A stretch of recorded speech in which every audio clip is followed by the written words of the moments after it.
Hello! Greetings Group 3! Sana hindi tayo magka-aberya katulad nung nangyari kanina sa Pile 2. Group 2, nako, inulit ko. Inulit ko po. Okay, ito po Group 3, ang napili mong reading. Okay? Ilalagay ko po muna yung mga cards. Ito yung nararamdaman ng person mo sa'yo. Kung sino man ito. Pero ito po yung love reading, okay? Love reading to, guys. Then, mamaya po, after nito, bubunot ako ng mga gusto niya sabihin sa'yo or karagdagang feelings. Yun nga, karagdagang information about sa feelings o gusto niya sabihin sa'yo. Also, yung names, yan. Yung initials pa lang. Bubunot ako. And yung zodiac. Okay? Okay, lagay ko muna po sa table. Ito napili mo, kulay green. Ano ba to? Green nga. We have here, Queen of Swords. Queen of Swords? Ano ba? Wow. 8 of Swords. 9 of Cups. Chalices. 10 of Swords. Kakaiba. 10 Wands. 10 of Wands. May sipon din po ako kaya gantong boses. 10 of Wands yan. We have your finances and career. Very soon, clearly decide what you want so that it comes to you now. Okay, financial issues, calling in your soulmate. Let go of control issues. Allow this situation to unfold naturally. Let your friends help you. And also, kinuha ko rin po yung nasa bottom of the deck natin. Ito.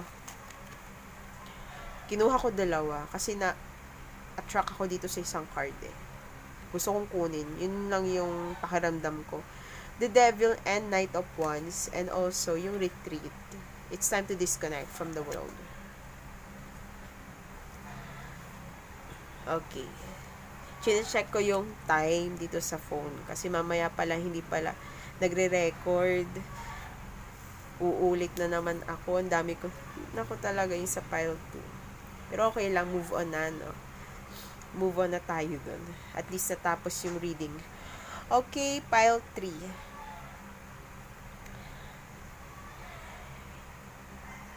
Itong cards mo, ini-interpret lang ha. Ito kasi yung lumabas. In-interpret ko lang itong cards mo and I'll be honest tungkol dito kung ano man ito pile 3. Itong person mo pile 3, I'm getting from this cards na parang nagle-let go si person mo.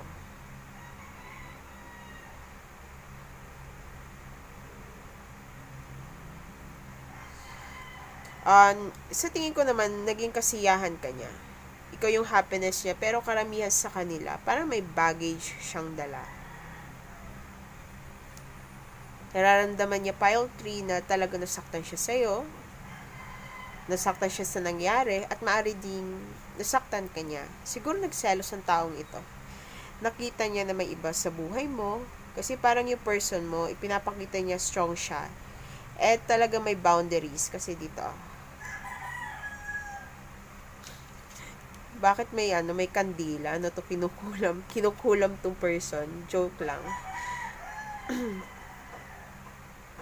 Pakiramdam niya, disconnected kayong dalawa, bukod dito, nangyayari dito sa inyong pile 3. Tingin ko maraming problema din talaga ang taong ito, lalo na dito sa kanyang ito, unang-una, career and money niya, sa finances niya. Basta, okay.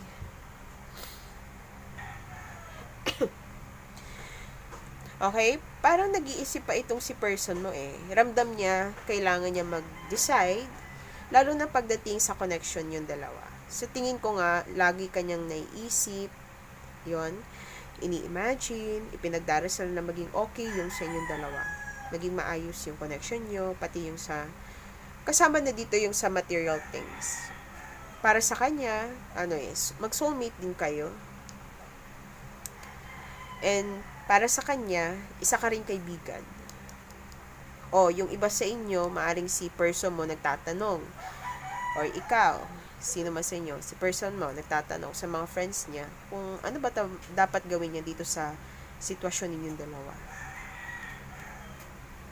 O maaari din, nagsimula kayo as friends muna nitong person mo. Itong person mo may sobrang attraction siya sa'yo, kahit na parang hindi naman, dahil sa ipinapakita niya. Yung iba dito medyo may pagka-player si person. Pero may obsession siya sa'yo. Kasi di ba sabi ko nga, parang ang strong niya.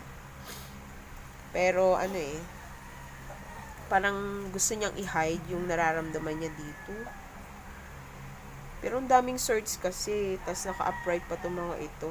So talagang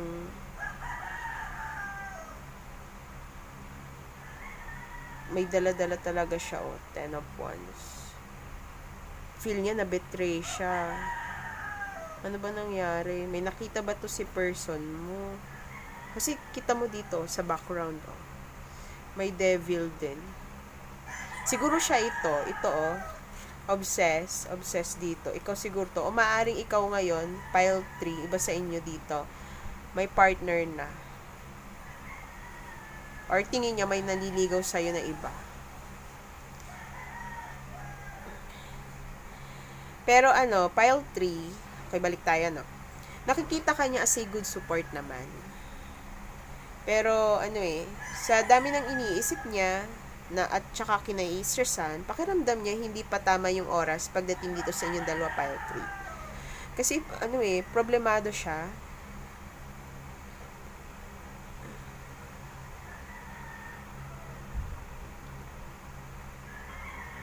Maari din pile 3 na kita ba? Yan na. Pakiramdam niya, gusto muna niya ng relaxation. Tapos, walang stress muna. Kaya siguro nagre-retreat tong person na ito. Gusto niya pag-isipan yung maayos itong nangyayari sa inyo, itong sitwasyon nyo. Maybe, dito, maybe, may side itong person mo, pile 3, na parang gusto ka lang yung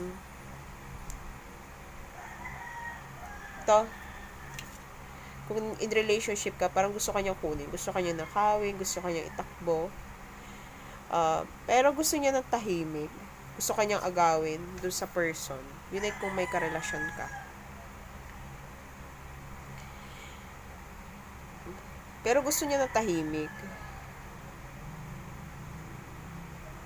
Ayun yan ng karagdagang stress. Iba siguro sa inyo, halimbawa kung in-relationship man kayo, malayo kayo, gusto kanyang kunin, gusto niyang magkalapit kayong dalawa. Gusto niya kayo lang dalawa, pero ang daming mga outside influences na nakakagulo sa connection nyo Yun yung nararamdaman niya, pile 3. Pero sinisigurado ko sa pile 3 na naging masaya siya sa'yo. Ang dami lang talagang gumugulo sa isip niya ngayon, pati sa buhay niya. Pakiramdam kasi niya, hindi pa siya handa lalo na dito sa sinasabi nating yung commitment or dito sa earthly matter, yan yung sa mga finances, kasi nga hindi pa talaga ganun ka-okay. Diyan na pumapasok yung gusto niya siguro yumaman. Gusto niya yumaman. Gusto niya may maganda siyang trabaho kasi parang naiisip niya na baka hindi niya maibigay yung magandang buhay sa iyo. Magandang buhay sa iyo. Okay, ito lang po yung nakikita ko dito. Pile 3 and kukuha po tayo ng mga karagdagan cards and messages para dito. Yan. Ang uunahin natin ay ito. Ano po ang karagdagan na mensahe para sa ating pile 3 about dito sa nararamdaman ng person niya sa kanya? Take what resonates and always leave the rest na hindi makaka-resonate. Pile 3, okay? Kung nagustuhan niyo po itong reading natin, please like po sa ating videos. Give a like. Retreat. Sing. Time alone or in nature will help you recharge. Retreat.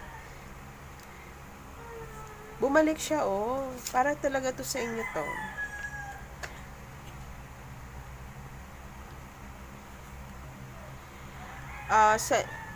Ang napipick up ko dito, pile 3. Yung naiisip, isa rin sa naisip niya is, dahil nga dito sa mga outside influences na nakaka-apekto sa inyo, parang kailangan yung lumayo. Ganon. Kaya pala parang pakiramdam ko dito, parang gusto ka lang itakbo eh. Pumunta kayo sa tahimik na lugar. Yan, nature. Pero pakiramdam ko dito, parang gusto kanyang ilayo. Yan, magpakasal na lang kayo sa malayo at hindi alam ng iba. Parang nararamdaman ko dito, gusto niyang sabihin sa'yo, iparating sa'yo, or yung naiisip niya na siguro dahil nga sa mga problems na ito, kaya hindi okay yung relationship ninyo dahil sa mga taong nakapaligid, or dito nga sa money, sa career, sa job ninyo, kaya siguro ay hindi nagiging maayos yung dito sa connection ninyo. Ito yung nararamdaman niya. Kailangan ng paglayo. Tahimik na paglayo o maaring lumalayo siya.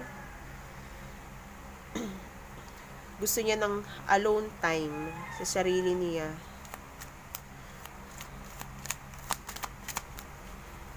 Ano pa? Leap of faith. Nag-iisip siya. Pansin ko lang. Parang lumabas ito sa lahat na ating groups. Itong leap of faith. Nag-iisip itong person mo kung itutuloy ba niya yung connection, ipaglalaban. Yung parang magiging siya si the full card eh, na magti-take risk sa connection na ito. Yun yung iniisip ni person mo ngayon.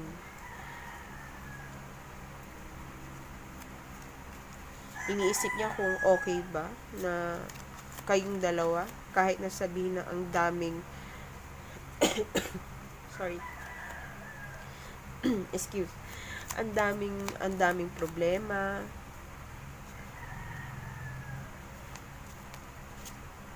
ang daming people na nakikisawsaw, yon. Regret, someone feels remorse for the way they treated you. Nagsisisi ang person mo kung may nagawa man siyang kasalanan sa'yo. Basta meron siya ditong pinagsisisihan. Iba sa kanila, nagsisisi kasi hinayaan nilang mangialam or makaapekto yung mga people or mga pangyayari dito sa relationship niyo. Siguro talagang maring nasira yung samahan niyo, nagkaroon ng lamat dahil din sa ibang tao.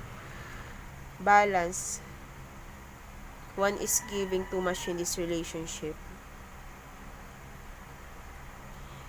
Pakiramdam niya kailangan ng balance, ng give and take. Time, money, dito sa inyong dalawa.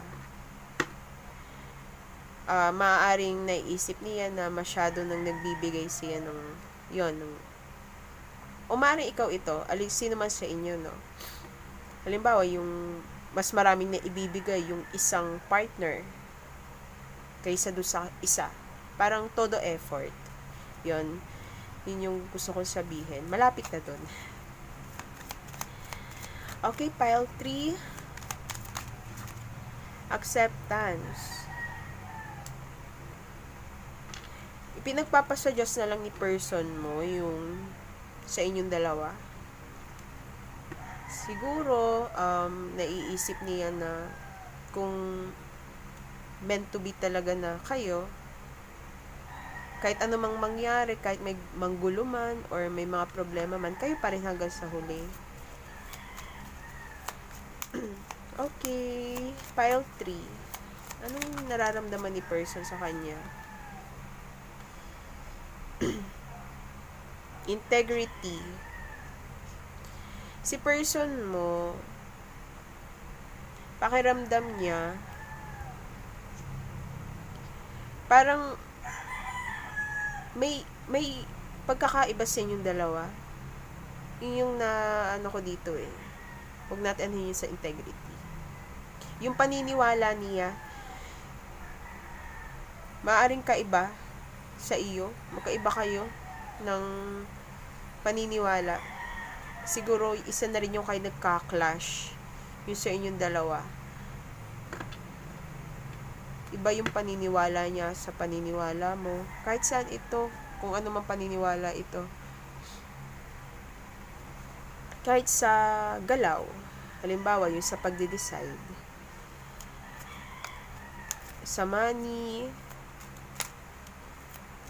kung paano magdesisyon sa tungkol sa pera, ganun, magkaiba kayong dalawa. Maaari ding hindi kayo nagkakasundo doon. Siguro, halimbawa, for example, yung isa, gusto ay ganito, magtipid. Tapos yung isa, gusto may ganito, kasi gusto maganda yung bilhin, halimbawa sa health, or sa education, yung kabila naniniwala na dapat dito sa public, tapos yung isa private, yung parang gano'n, magkaiba yung paniniwala ninyong dalawa sa mga ganong bagay. Magkaiba yung pinapahalagahan. Yung iba naman sa inyo, kung halimbawa si person mo may pagka-player, maaaring naiisip, nararamdaman niya na baka naiisip mo na kung siya ba ay para sa iyo. Kasi syempre, may pagka-player.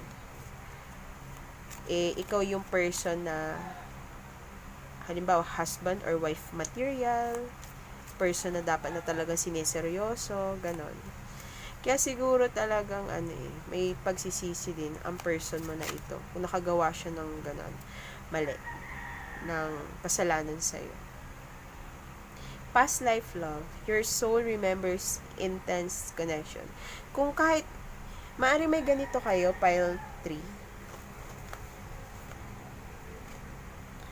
Kung naniniwala ka sa reincarnation, yun ay kung naniniwala ka lang.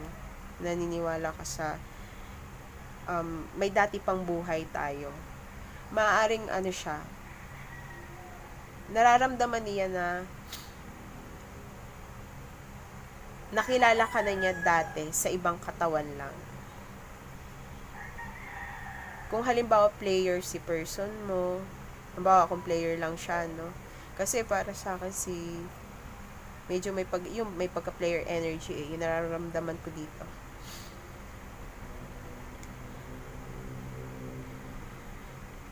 Kahit na ganun yung tingin niya sa iyo, halimbawa yung parang panandalian lang yung naging situation ninyo ni person, ganun. Ramdam niya na may kakaiba sa'yo na hindi niya maipaliwanag, na hindi naman niya nararanasan sa ibang tao, na naging karelasyon niya ng panandalian.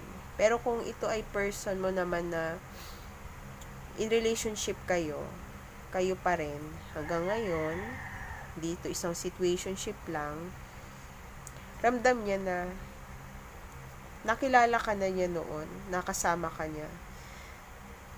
Nakikilala ng soul niya, yung soul mo. Ramdam niya yon.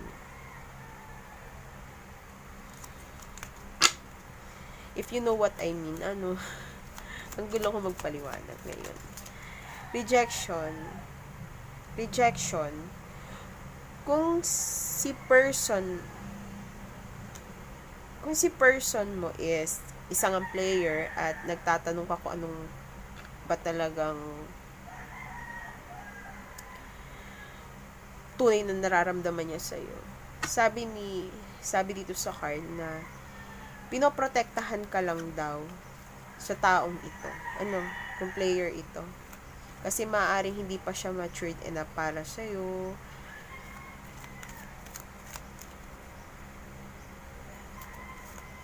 Hindi pa tamang oras na kayong dalawa. Kasi marami pang kailangang ayusin itong person mo sa sarili niya, sa buhay niya. Kaya nandito din yung ating let go of control issues. Kasi siguro pile 3, maaaring kinokontrol mo yung outcome nitong situation ninyong ito. Kasi syempre, intense kasi yung nararamdaman mo sa kanya din. May pakiramdam mo din, may intense connection kayo na parang familiar si person mo kahit na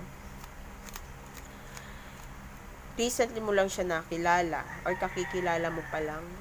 Yun yung ganun pakiramdam na nagkasama kayo na parang, ay, ba't yung parang pakiramdam na magaan, pero bakit ganun? Parang hindi pa yata tamang oras. Ang gaan-gaan para sa ang gaan-gaan, ang pakiramdam para sa isa't isa, pero bakit ganun? Parang pinaglalayo. Yung isa, hindi mo maintindihan kung ano ba talagang feelings. Spiritual lesson, okay. Dito daw sa nangyaring situation sa inyo, pile 3. This is, parang pare-pares yata mas spiritual lesson dito lumabas. Ganun din yata sa pile 1 and pile 2. Kaya daw nakilala mo si person, nakilala niyo isa't isa, para may ituro sa inyong dalawa.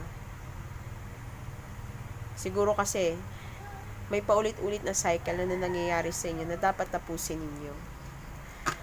Okay. Okay, ito healing old wounds and child issues. Healing.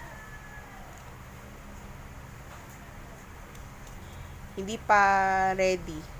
Kung ito ay, pile 3, kung itong person mo is, hindi mo naman nakarelasyon, parang situationship lang. Kailangan pa ng healing.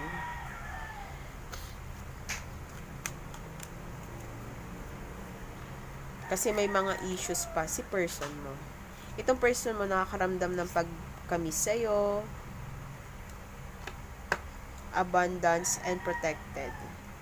Kung natapos na yung cycle mo with this person, sinasabi sa'yo dito sa card na darating din yung person na para sa iyo, kung hindi man siya.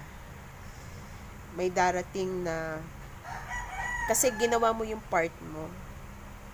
Yun ay kung hindi na talaga kayo hanggang mag-ex na kayo, tapos hindi na kayo nagkakausap ni person, ginawa mo daw kasi yung part mo, so ibibigay sa'yo kung anong dapat, kung sinong person ang nararapat sa'yo, at prinotektahan ka rin ni God, kasi maaring hindi pa ready ang person na ito sa'yo, maaring masaktan ka lang dahil sa taong ito. Yun ay kung hindi na kayo nagkakausap ni person. Hindi pa kasi ready ang person mo eh. May mga problema pa siya, may mga issues pa.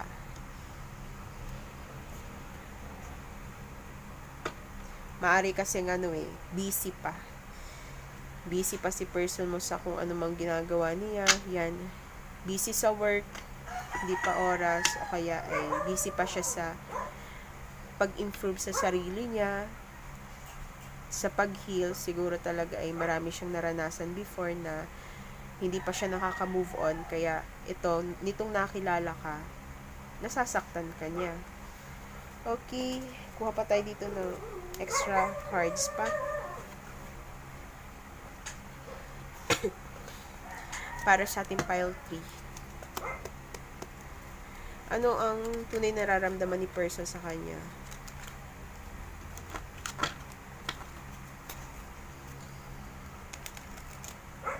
Pero pile 3, ramdam naman ni person mo na may connection kayong dalawa eh. Ramdam niya yun. Kasi ramdam niya na naging happy rin siya sa'yo. Kaso siguro hindi lang niya masabi sa'yo or may pakita sa'yo na may mga kailangan pa siyang gamutin sa sarili or ayusin sa kanya sarili. Kasi lumalabas dito na hindi pa nga kasi siya handa. Yung iba siguro sa kanila nadidepress. Hindi nila kayang mag-handle pa ng relationship or mag-commit.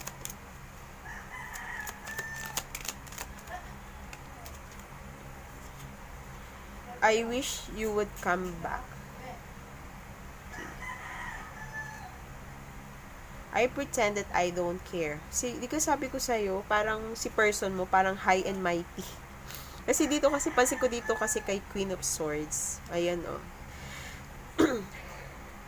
Yun lang yung nafe-feel ko dito. Na parang nagkukunwari siya na hindi kanya gusto. Pero sa totoo lang, gusto kanya. Gusto niyang bumalik ka. Sometimes I hear your voice. Yan. Minsan daw, naririnig niya yung boses mo. Siguro hindi mas naririnig. Naalala lang niya yung pag-uusap nyo. Naalala niya yung tawa mo. I never want to feel that way again. Alin yun? Ano yung ayaw niyang maramdaman uli? Siguro yun yung regret, yung pagsisisi, yung panghihinayang. Or ayaw na rin niyang maranasan yung mga trauma na naranasan niya dati. Siguro saktan din ang person mo sa mga past relationships niya. Gusto daw niya mag-sorry sa'yo. Oh, I'm sorry.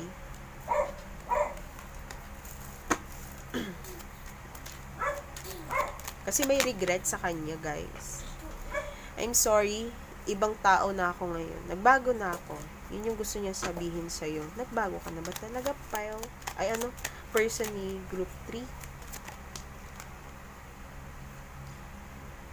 I focus on you instead of my pain.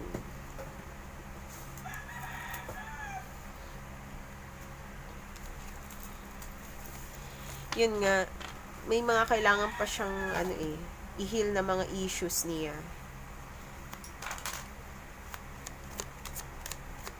Yung pain na nararanasan niya. See, I need to focus on my healing. Kailangan daw niya mag-focus sa healing niya, sa pain niya, pero nag-focus siya sa'yo. Kailangan muna niya mag-move on. Or maaaring ikaw ito, pile 3. Siguro dahil sa sobra ding parang pakiramdam mo na siya yung gusto mo. Sa halip na mag-heal ka din, i-heal mo yung sarili mo, nakafocus ka sa kanya. Sa kanya yung attention mo. Tapos nasaktan ka kasi si person mo hindi pa pala handa, hindi pa ready. I hope I will see you again sometime. Siguro nga talaga hindi na kayo nakikita ni person mo, no?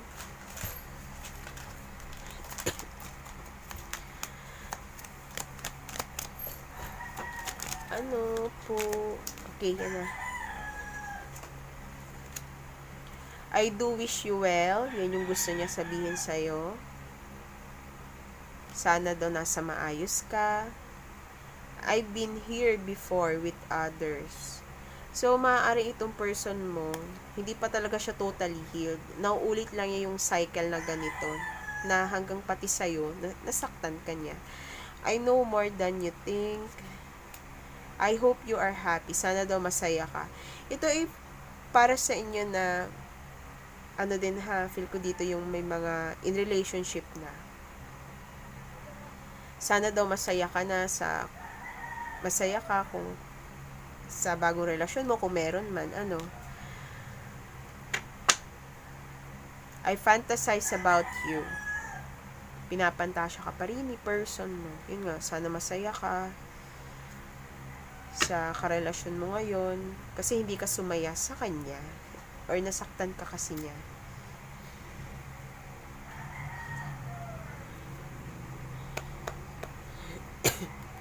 Siguro sumaya naman ikaw sa kanya, pero dahil nga dun sa may mga issues pa siya, maaaring yung iba sa kanila, hindi naman nila sinasadya na dumating sa point na nasasaktan ka na dahil dun sa gawain niyang yun. Yung iba sa kanila, unknowingly, nasasaktan ka na niya.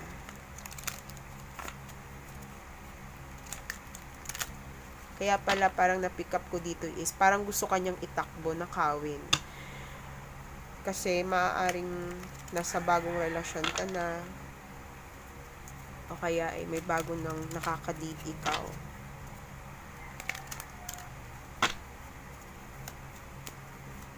Siguro nakikita niya social media mo talaga. I know I messed up everything. Inaamin naman talaga ni person mo na nasira niya itong connection ninyo, pile 3. I know I was a distraction from your pain. Maaaring ito yung feeling mo na na parang iba siguro dito, parang naging rebound nung una. I replay, inuulit-ulit daw niya yung yung inyong pag-uusap noon. Siguro, karamihan sa kanila, binabasa yung mga old messages, o kaya yung may mga naka-record na voicemail ba yun? Voice record. Inuulit-ulit niya yon. Nagtatago daw siya behind sa material things.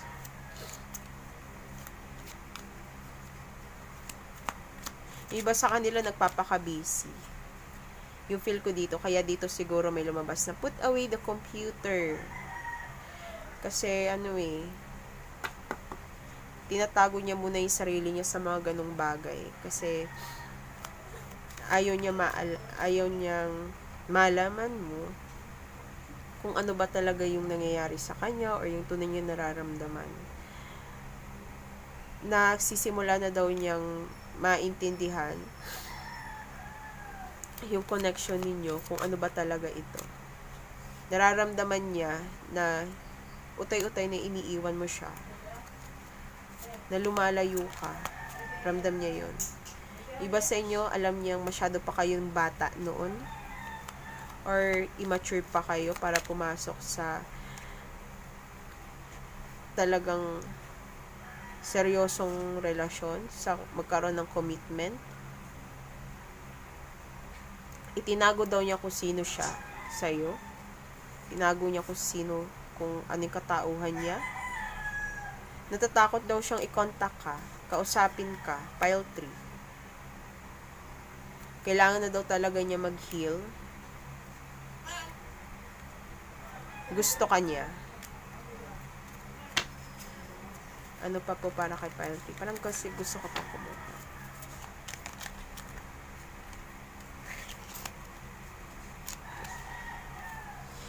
Yun nga. My life is not as together as it seems. Kaya parang nagtataka ko kanina. But I hide behind material things.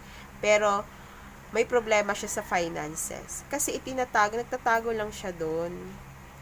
Maaring ipinapakita niya sa social media na okay yung buhay niya. Nakukuha niya yung gusto niya. Pero in reality, ang dami niyang problems. Ang dami niyang problema. Pile 3. Umaasa siya na mapapatawad mo siya balang araw. Yun. Okay. Next. Ano pa pong messages para sa ating pile 3, sa ating group 3? Ano pa pong messages for our group 3 sa nakapili ng ating group 3?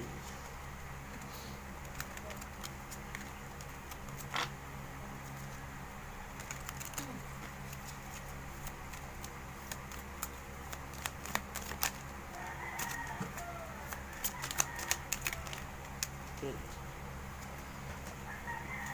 Ayaw ka daw niyang bitawan. Ayaw ka niyang iwan. Magkaiba yung inyong paniniwala. Halimbawa, itong I would do it all again. Kung bibigyan mo siya ng chance, gagawin niya uli.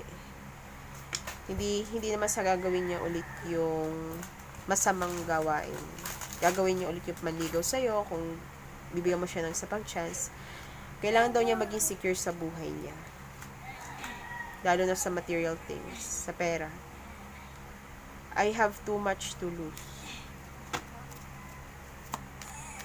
May mawawala daw sa person mo.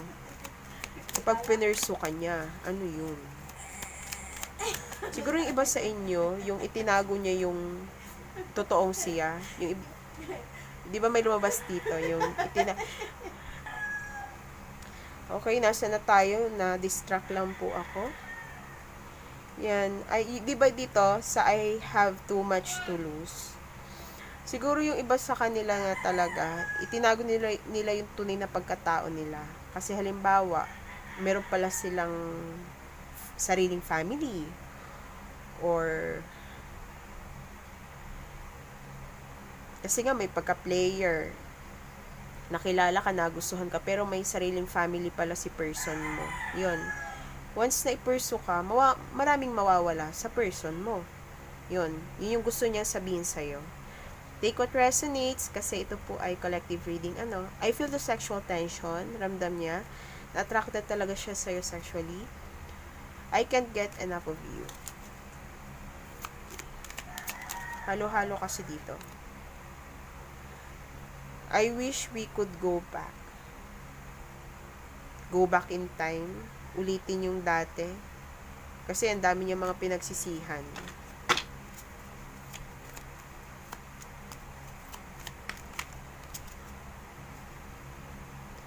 Pinagkatiwalaan kita.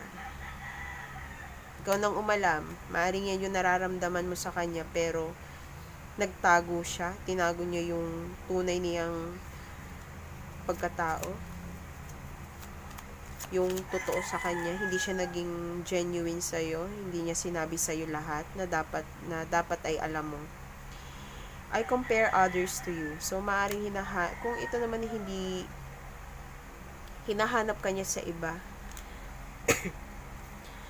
Kasi, yung connection nyo is hindi talaga, ito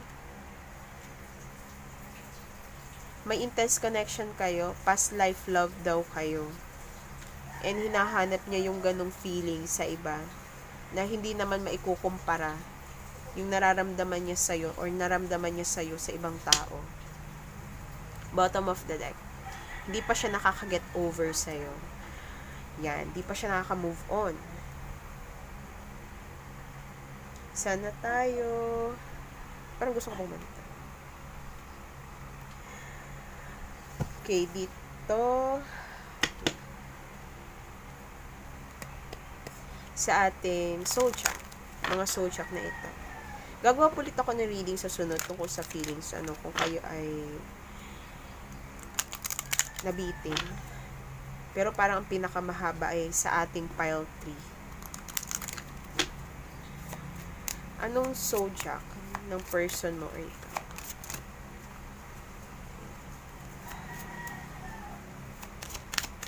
Soul check ng person or ito. Okay, kunin ko Libra.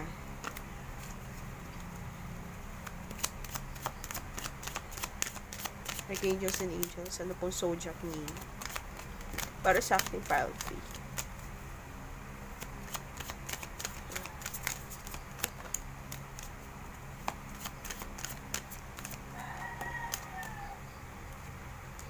You're a Pisces, or this person is a Pisces.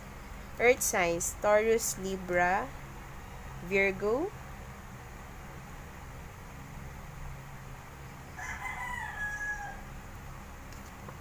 Mercury, Gemini, Virgo, Scorpio, last. Okay. Kunin ko to.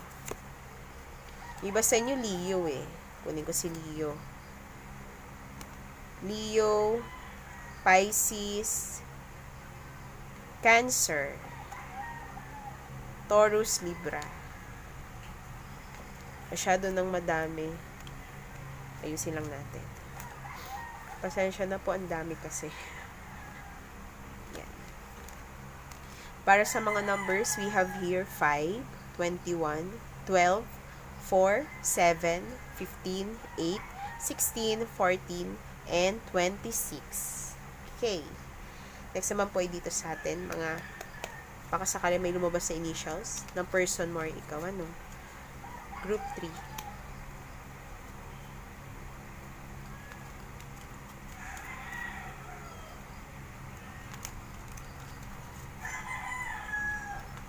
Okay. Group 3, anong initials or signs ng person or C, Group 3? Ano po initial or signs? Bigyan niyo po ako ng initials or signs. Okay. Kunin natin ito. Letter F. P. Aries. Letter U. Letter M. Letter R. Water sign, Cancer, Pisces, Scorpio. May letter O. Letter V. V as in victory. Letter V as in boy. Isang Cancer, may letter L sa name. May letter Z. Last. Yan. May letter T sa name. Maring Virgo din ang person na ito. Yan, earth signs, Taurus, Capricorn, and Virgo. Okay? At dyan na po natatapos ang ating reading for pile 1, 2, and 3. At nawa sana ay maging divinely guided po tayong lahat sa bawat sesyon na ating gagawin. At kung nag-resonate po sa inyo ito at hindi pa po kayo nakakapag-subscribe, make sure to like, subscribe, and hit the notification bell para ma-notify po kayo sa bago naming videos. Thank you so much, Group 3. Bye! See you sa next reading.